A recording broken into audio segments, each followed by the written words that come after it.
데살로니가전서 4장 9절로 12절 더욱 그리 행하라 라는 말씀으로 함께 은혜를 나누겠습니다. 오늘 말씀 바로 앞에 보면 그러므로 저버리는 사람은 사람을 저버리는 이 아니고 너희에게 그의 성령을 주신 하나님을 저버림이라. 우리가 하나님 앞에서 살아가는 삶은 사람들과 부딪혀 사는 삶이지만 그 삶은 사람들과만 관계된 것이 아니라 하나님과 관련되어진 삶을 사는 것입니다. 우리의 믿음도 마찬가지입니다. 우리의 믿음을 저희들이 보여야 되는 것은 그 믿음의 삶을 보임으로 말미암아 사람을 저버리거나 사람을 높이는 것이 아니라 하나님을 영접하고 하나님을 높이는 삶이 되어지기 때문에 그렇다는 것입니다. 그러므로 우리의 믿음은 언제든지 하나님으로 시작을 해서 사람에게 열매 맺고 꽃 피우는 거예요. 그게 믿음이에요. 믿음은 하나님에게로 와서 하나님께로 가는 것이 아니라 하나님께로부터 와서 사람에게 머무르고 꽃 피우는 것이 믿음이라는 것이죠. 오늘 말씀에 보면은 형제 사랑에 관하여는 라고 말씀합니다. 이 형제 사랑이라는 말은 우리들이 많이 들어본 용어로는 필라델피아라는 말이에요. 필라델피아. 이 필레오의 사랑이 형제 사랑을 의미하는데 이 필라델피아 형제 사랑에 관하여는 바울이 뭐라고 얘기하냐면은 너희에게 쓸 것이 없다. 그 쓸 것이 없다는 말은 무슨 말이에요? 형제 사랑을 잘 한다는 말이에요? 잘 못한다는 말이에요? 잘 하고 있어서 두 번 다시 형제 사랑을 더해라, 뭐 형제 사랑을 잘해라 그런 말을 더할 필요가 없다는 것이죠. 이미 형제 사랑을 잘하고 있다는 거예요. 필라델피아를 그들이 성취하고 살고 있다는 것이죠. 그렇다고 하면은 데살로니가 교인들이 어떻게 형제 사랑을 실천하였는가? 어떤 모습으로 형제 사랑을 살아냈는가라는 것을 저와 여러분들이 좀 생각했으면 좋겠습니다. 여러분들이 그동안 쭉 이 데살로니가서를 공부했으니 말씀을 나누었으니 어떻게 형제 사랑을 보인 것 같아요? 데살로니가 교회가 어떻게 형제 사랑을 보였을까요? 잘 감이 안 오죠? 네. 예. 그럴 수 있습니다. 형제 사랑을 어떻게 보였는가? 사실 구약 성도들은요, 형제 사랑을 보이는 그 방법을 모퉁이법이라고 불러요. 그래서 그 모퉁이법이 왜 형제 사랑을 보이는 법이냐고 하면은 누구든지 밭을 추수할 때 그 모퉁이 부분은 추수하지 않고 남겨두는 법이 있다고 했죠. 그게 법이에요, 법. 법이기 때문에 누구든지 모퉁이까지 다 벨 수가 없어요. 그렇죠? 이것이 왜 형제 사랑이냐고 하면은 모퉁이까지 다 베지 아니한 그 모퉁이에 남은 곡식들은 누가 그것을 취하는 거죠? 당대에 가장 힘들고 어려운 소외된 사람들이 그것을 취한다는 거예요. 그러니까 그 모퉁이에 곡식을 많이 남겨둔 사람은 어때요? 형제를 많이 사랑하는 마음을 가진 거예요. 그 마음을 히브리인들은 헤세드의 마음이라고 해요. 인애, 하나님의 인애의 마음으로 그것을 남기는 거예요. 그것을 남기는데 법이 있잖아요. 법은 있는데 얼만큼 남겨야 되는 법은 없어요. 그 반경이 크기도 하고 작게도 만들 수 있고 크게도 만들 수 있는 그것이 주인 마음대로 하는 거예요. 법에 저촉되지 않으려고 하면 남기기만 하면 되는 거예요. 그런데 하나님의 인애가 많은 사람은 어떻게 했어요? 많이 남기겠죠. 많이 남기면 그 날에는 힘들고 어려운 소외된 사람들이 그 사람이 추수한다 그러면은 어떻게 하겠어요? 많이 몰려들죠. 마치 보아스가 추수하는 날에는 룻과 더불어서 주변에 있는 많은 사람들이 보아스의 밭에 와서 이삭을 줍고 남겨진 이삭을 취하였단 말이에요. 그런데 저기 수진동에 사는 아무개가 추수를 한다 그러면 아무도 안 가요. 아무도 안 가요 도대체. 왜 안 가는 거예요? 네, 먹을 것이 없어. 거기 가보면 알뜰하게 아주 법에 저촉이 안 되게 그냥 알뜰하게 돼버리니까 먹을 것이 없어. 안 가는 거예요. 아무도 안 가는 거예요. 그러면 그 사람은 하나님의 인애를 보이지 못한 거예요. 그 모퉁이를 얼마를 남겼느냐에 따라 그 사람의 믿음이 결정되는 거예요. 믿음이. 왜냐 그러면은 많이 남겨놓은 사람은 어때요? 사실은 계산적으로 계산을 해보면은 모퉁이를 많이 남겨버리면 어떻게 되겠어요? 추수할 양이 줄어들겠죠. 당연히 줄어드는 거예요. 수입이 주는 거예요. 그런데 왜 그것을 많이 남겨놓을까요? 그걸 알아야 돼요. 왜 그것을 많이 남겨놓는단 말이에요. 그것을 남겨서 내가 손해보는 것보다도 하나님께서 내가 인애를 베풀면, 하나님의 헤세드를 실천하면 하나님이 나를 어떻게 하여 주신다고요? 그래서 신원이라는 말이 나오는 거예요. 내가 자비를 베풀고 내가 하나님의 인애를 실천하면 하나님께서 나의 그 마음을 갚아주실 거라는 믿음이 있기 때문에 많이 남기는 거예요. 그러므로 많이 남기는 사람은 믿음이 큰 거죠. 많이 남기지 못하는 사람은 사람들을 미워해서 남겨놓지 않는 것이 아니라 믿음이 없기 때문에 남겨놓지 못하는 거예요. 하나님이 나를 갚아주시고 하나님이 나의 억울함을 풀어주시며 하나님이 재판의 날에 나를 신원하여 주실 거라는 믿음이 없어요. 믿음이 없는 사람은 그래서 조금만 남기는 거예요. 구제의 방해도 마찬가지예요. 구제의 방해도 믿음 좋은 사람은요, 그 구제의 방에다가 내 힘에 겨운 사람을 그 방에다가 또 놓는 거예요. 아무도 못 보게 갖다 놓는 거예요. 아무도 못 보게 갖다 놓고 아무도 나를 알아주지 않지만 믿음 좋은 사람이 그 구제의 방에 많은 자기의 넘치는 힘에 넘치는 아름다운 것들을 갖다 놓는 것은 어떤 의미예요? 이걸 먹는 많은 사람들이 행복하겠지 그런 마음도 있지만 그것보다 더 중요한 것은 사람들은 아무도 도와주지 않고 알아주지 않지만 누가 도와주시고 알아주신다는 믿음이 있는 거예요? 하나님께서 신원하여 주신다는 믿음이 있기 때문에 그렇다는 거예요. 그러므로 우리들이 삶을 살면서 사람들에게 이제 사람들을 저버리는 것, 그것으로 우리는 그치는 것이 아니라 우리의 믿음 없음에 미천이 다 드러나는 것이다. 이런 마음을 가져야 돼요. 데살로니가 교회는요, 마케도니아라고 하는 큰 지역의 수도였어요. 데살로니아가. 그 옆에는 빌립보도 있고요. 베레아 지역도 있지만 수도가 데살로니가예요. 데살로니가. 그러니까 이 데살로니가 교회는 어떤 교회가 되었느냐고 하면요, 하나님의 사랑을 수고로, 자기들의 물질과 수고로 사랑하여서 마게도니아와 아가야와 많은 지역에, 넓은 지역에 있는 사람들에게 사랑을 실천한 거예요. 어떻게 사랑을 실천했냐고 하면은 자신들이 궁핍함에도 불구하고 물질의 후원으로 통하여서 어려운 형제 사랑에 힘쓴 교회가 되는 거예요. 예루살렘 교회가 어려움을 당했다 그러면은 본인들도 힘들지만 연보를 그곳에 보내어서 예루살렘 교회를 도왔어요. 그리고 그뿐만이 아니라 데살로니가 지역뿐만이 아니라 그 이웃 지역, 더 넓은 지역에 이르기까지 하나님의 사랑을 실천함에 있어서 그들은 최선을 다한 거예요. 그들은 모퉁이를 알뜰하게 베어내는 그런 교회가 아니라 넓게 베어내는 믿음을 가졌던 그런 교회라는 거예요. 아시겠죠? 네. 그래서 데살로니가 교회에 대한 형제 사랑에 대하여서는 바울은 더 쓸 것이 없다. 그렇게 인정하여 준 거예요.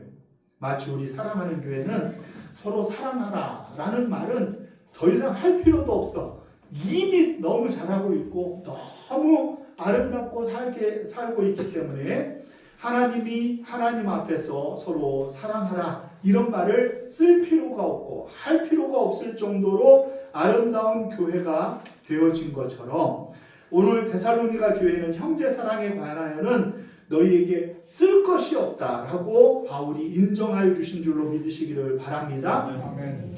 그들은 형제 사랑을 어떻게 실천했느냐? 너희들 자신이 하나님의 가르치심을 받아 서로 사랑함이라. 여기에서 중요한 것은 하나님의 가르치심을 받았다는 거예요. 그래, 하나님의 가르치심은 결국 그 당시 하나님의 가르치심은 무엇을 의미하겠어요? 그 하나님의 가르치심의 말씀은 구약 성경을 의미하는 거예요. 구약 성경에 나와 있는 형제 사랑의 마음에 그 마음을 그들은 잘 실천하여 살았다는 거예요. 그래서 10절 말씀에 어떻게 이야기합니까? 같이 10절을 읽습니다. 시작. 너희가 온 마게도냐 모든 형제에 대하여 과연 이것을 행하도다. 형제들아 권하노니 더욱 그렇게 하고. 아멘.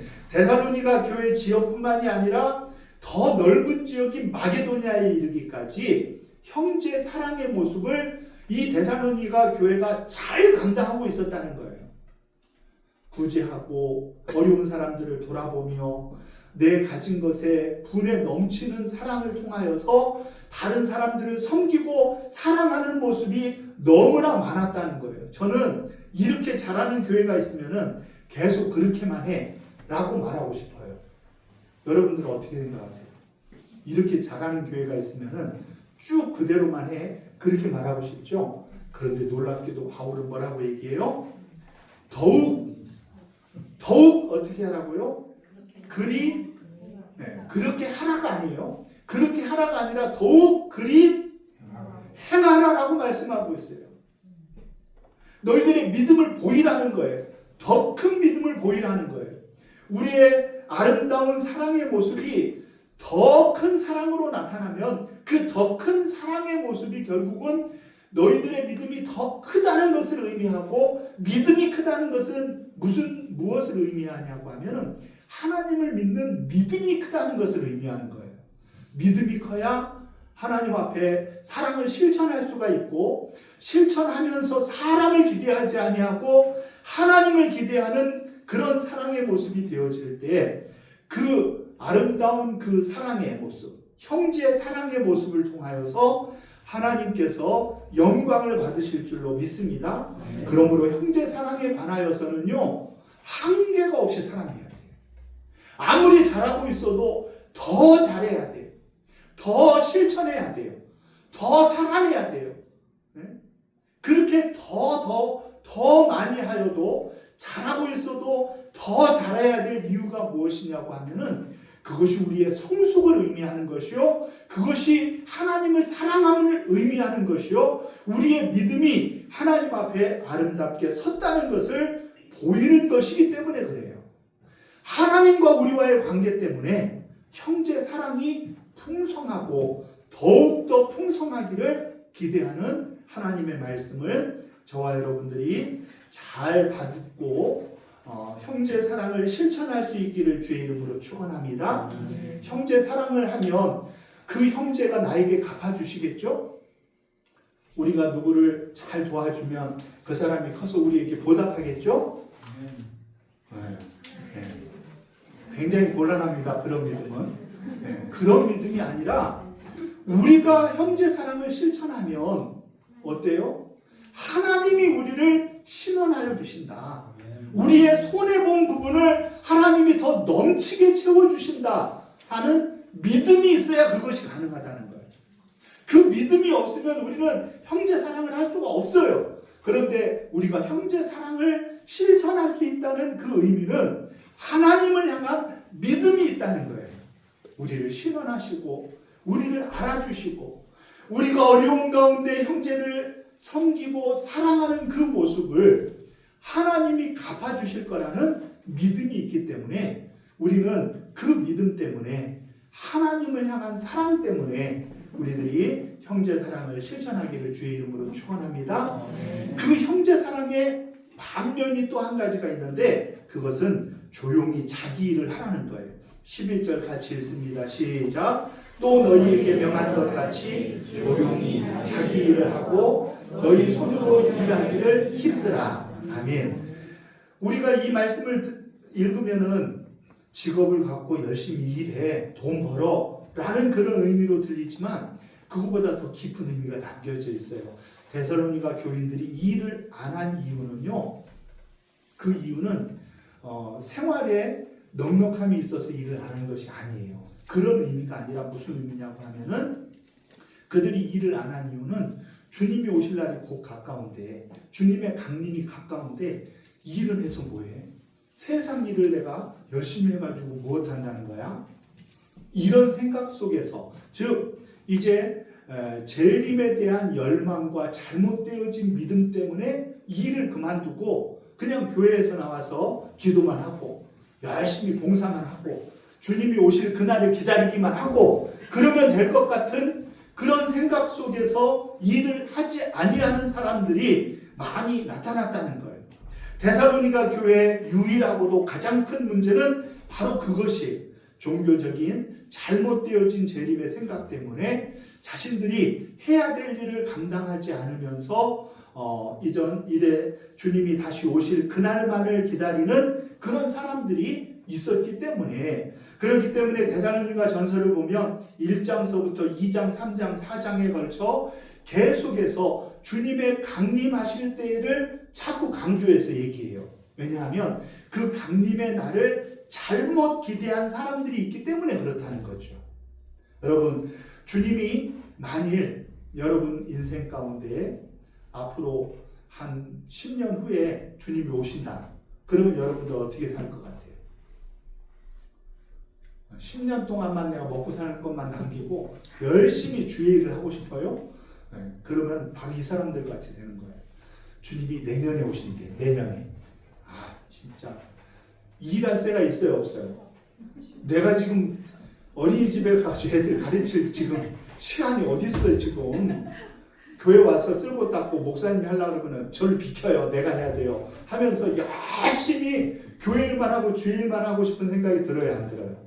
데살로니가 교인들은요, 주께서 곧 오실 줄로 생각을 한 거예요.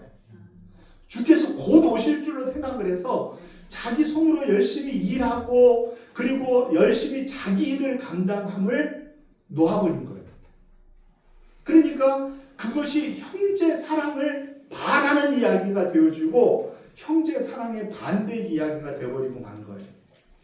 그러나 바울은 그들에게 뭐라고 얘기합니까? 너희 손으로 일하기를 힘쓰라. 일을 갖고 일하기를 힘쓰라 그런 거예요. 그래서 바로 이 이야기를 루터는 받아서 뭐라고 얘기하냐고 하면은 지구의 종말이 내일 임한다 할지라도 오늘 내가 나의 자리에서 사과나무를 심겠다. 그렇게 말한 거예요. 스피노자가 먼저 했는지 루터가 먼저 했는지 그 지역에 따라서 주장이 다르더라고. 루터 동네 갔더니 루터가 그 말을 먼저 했대. 먼저 한 게 누가 했는지가 중요한 것이 아니라 그 생각이 오늘 말씀에 부합한 생각이란 말이에요. 주님이 만약에 내년이 아니라 다음 달에 온다 할지라도 우리는 어떻게 해야 돼요? 출근을 해야 돼요. 출근을 해야 돼요. 우리 손으로 일하기를 힘써야 돼요. 나의 자리에서 내가 할 일을 잘 감당함으로 말미암아 하나님께 영광 돌리는 삶을 살아야 된다는 거예요. 네?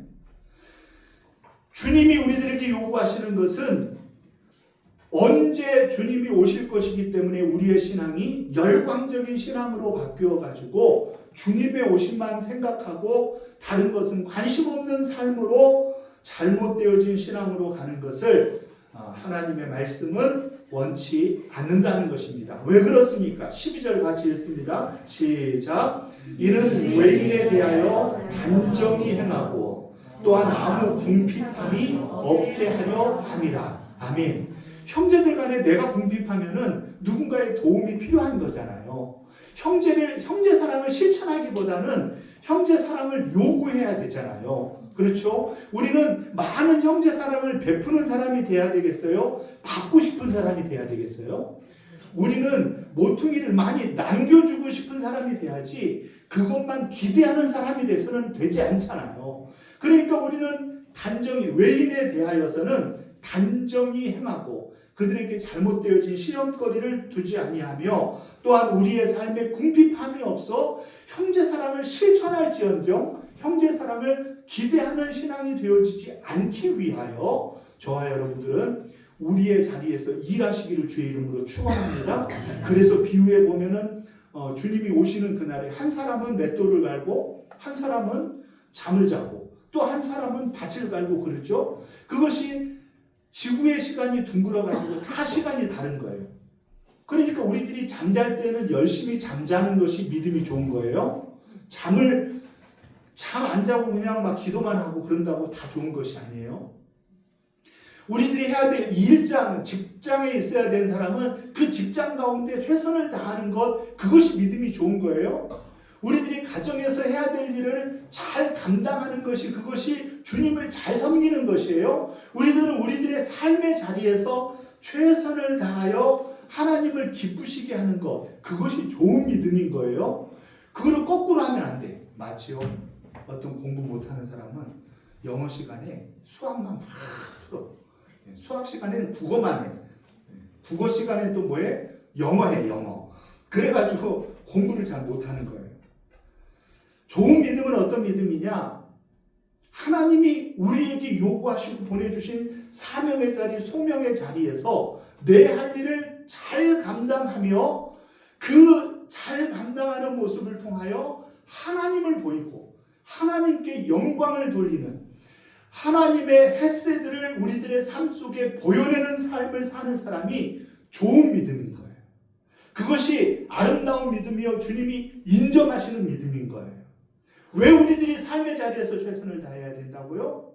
하나님께서 다 신원하여 주시고 다 갚아주실 거라는 믿음이 있기 때문에 우리는 우리의 삶의 자리를 하나님이 나에게 보내주신 소명의 자리로 여기는 아름다운 믿음이 있기를 주의 이름으로 축원합니다.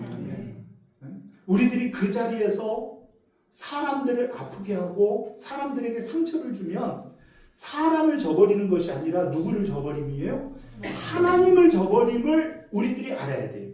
그게 좋은 믿음이에요. 결국 좋은 믿음은요, 사회 속에서도 우리의 믿음이 선명히 드러나야 돼요. 가정 속에서도 하나님을 향한 우리의 믿음이 아름답게 나타나야 돼요. 나타나야 돼요. 그러니까 불신 가족들이나 친지들이 우리들의 모습을 보면서 야, 나도 너처럼 믿음을 갖고 싶어. 나도 너 같은 신앙이라고 하면 나도 좀 신앙생활 하고 싶어. 그런 사람이 정말로 하나님을 잘 섬기는 믿음의 사람이 되는 거예요. 우리들의 삶의 자리에서 하나님께 영광을 돌리지 못하면서 그러면서 우리들이 단편적인 잘못되어진 믿음으로 형제를 사랑했다. 하나님을 사랑했다. 그렇게 말하는 것은 좋은 믿음이 아니라는 것입니다. 그러므로 저와 여러분들은 어떻게 하면 되는 거예요? 형제 사랑을 실천함으로 하나님을 사랑함을 보여내는 저와 여러분들이 되시기를 주의 이름으로 축원합니다.